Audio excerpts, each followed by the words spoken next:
the Historic Area Commission. So I'm chairperson for the Historic Area Commission, and we preserve the integrity of the historic area district. So if you live pretty much from the wharf to about 5th Street, it gets a little squiggly around 6th Street, you probably live in the historic district. And on the city website, if you go under their governmental different departments, the Historic Area Commission has a whole site on the city website. You can look up your property. There's an Excel spreadsheet. You can go in, you can look up your property, and it will tell you if you're key contributing or non-contributing. It'll tell you if you're in the historic district or not. I'm going to probably say you're in the historic district if you live in that area I just said. So if you're going to do any exterior work, you need a Historic Area Commission building. You need a permit for not only a building permit, but you need a Historic Area Commission permit. So we give you guidelines. So this is the book right here. It's online. It will tell you all you need to know in regards to the project you're doing. So if you were going to go put in windows, no, you cannot put in, aluminum windows. You got to put in wood windows. So there's guidelines for the different homes. Key buildings held to the highest standard. Contributing and non-contributing, you get some leeway depending on where your house is, what the sight line is, what the view from the street is, and then maybe there's opportunities for some alternative materials. Any new construction in the city has to go through the Historic Area Commission. So all the new homes you see going up in town all came in front of the Historic Area Commission to have their application reviewed and approved, and or not approved, or changes. So we're a group of 5 commissioners. We're appointed from different people, and you come in and you present your project. So we have projects. We ask you to bring in a lot of information. So this is like one packet. These are drawings and pictures. So we get this in advance. We ask all commissioners to walk around town to look at the project and read all the applications beforehand. So that's the Historic Area Commission, is just to make sure that we can keep the preservation of the historic nature of the building. So I live in an 1880s home. We did a full renovation in 2012. I went in front of the Historic Area Commission many a times, and you have to work through the project with them. Interesting enough, one thing that we don't care about is what color you paint your house. Go for it. I don't know why we don't care, but apparently we don't care. So you have a lot of leeway on colors on the inside of your home, and anything you do, the color on the outside, and any work you do on the inside is not a HAC concern. That is, building permit, obviously, but windows, siding, extensions, roof, sidewalks, driveways, parking lots, you name it, you need to come in front of us.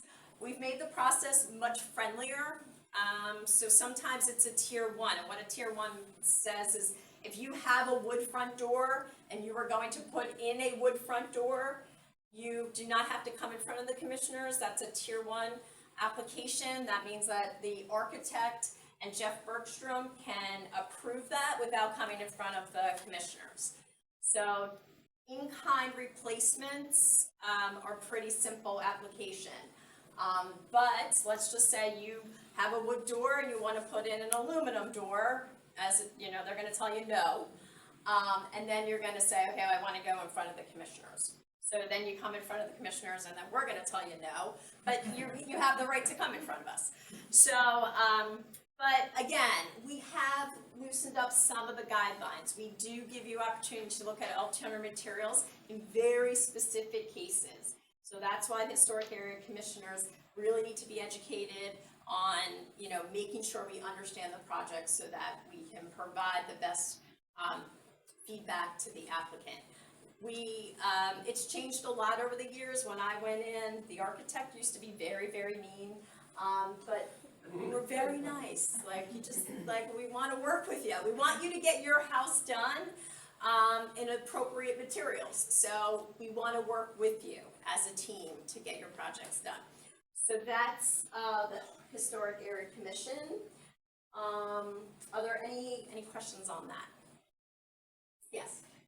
Can you just give us a general idea of where, some of the guidelines for the tiers of whether you're a key contributor or, like, my house was built in 1740, but I wouldn't think of it as anything that's. Yeah, a key would be the museums, right? Right, okay, So the courthouse, the sheriff's house, right, the Amstel house, those homes, those are key contributors. After that, they're key, the next one would be contributing. You're probably a contributing house, I'm a contributing house, right? Depending on when you were built. Non-contributing would be a house maybe built in the 70s, but still has to conform to some of the guidelines associated to that. So when you look up your home and you can see what level you are, then when you go into the guidelines, you can go directly to, okay, I'm a non-contributing, these are my guidelines.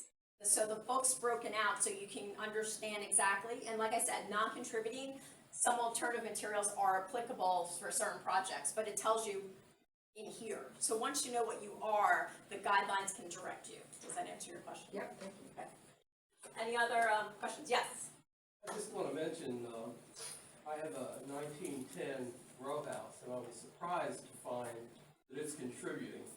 So there's something that you maybe don't think is contributing, you might find out that it is. Right. So key, like I said, right, you're contributing, you'd be contributing, I'm contributing, but the 1970s are probably considered non-contributing, but have certain guidelines associated to that too. So, but the Excel spreadsheet is great. It's, an Excel spreadsheet, you can just search for your address, it'll pull it up. They spend a lot of time putting it together, and it'll tell you what you are. Just to give you one example though, even if you're outside the historic district, but you are on the National Historic Register, like Leslie Manor, if Leslie Manor decides to do anything, they have to come in front of the Historic Area Commission. That was a surprise to the owner as well, but that was a change that got made. So we have extension past the historic district if you're on the National Historic Register. Any other questions?